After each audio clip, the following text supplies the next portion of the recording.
భారత్ నిర్దేశించిన 372 పరుగుల లక్ష్య ఛేదనలో శ్రీలంక దారుణంగా విఫలమైంది.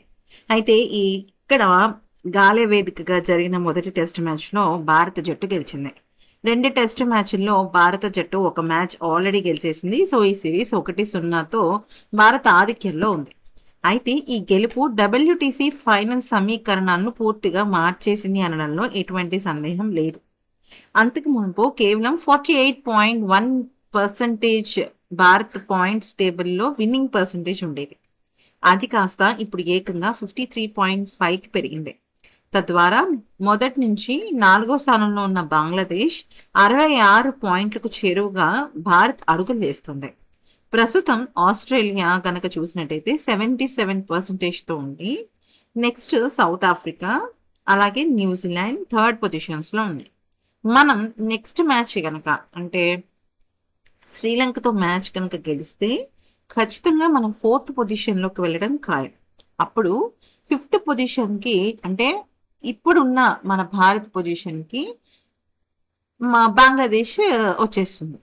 6th పొజిషన్ కాకుండా ఇంకా దిగజారిపోతుంది శ్రీలంక. 5వ స్థానంలో ఉంటూ పైకి ఎగబాకేందుకు చాలా తీవ్రంగా ప్రయత్నిస్తోంది భారత్.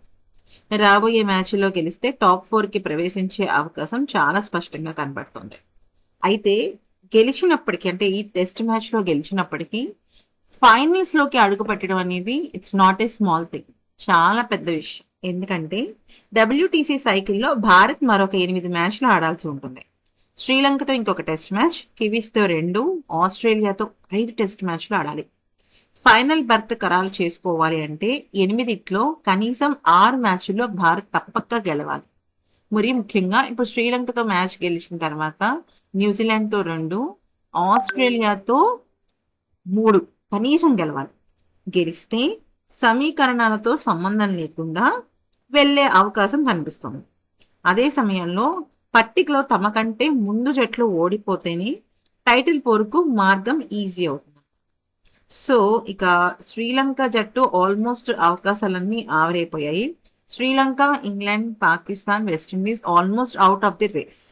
ఇక లాస్ట్ కొన ఊపిరిలో ఇండియా ఉంది. సో ఇండియా ఇక్కడి నుంచి 5+2+1 అంటే 8 మ్యాచ్ల్లో 6 మ్యాచెస్ కంపల్సరీ గెలవాలి. లేదంటే భారత్ కష్టం.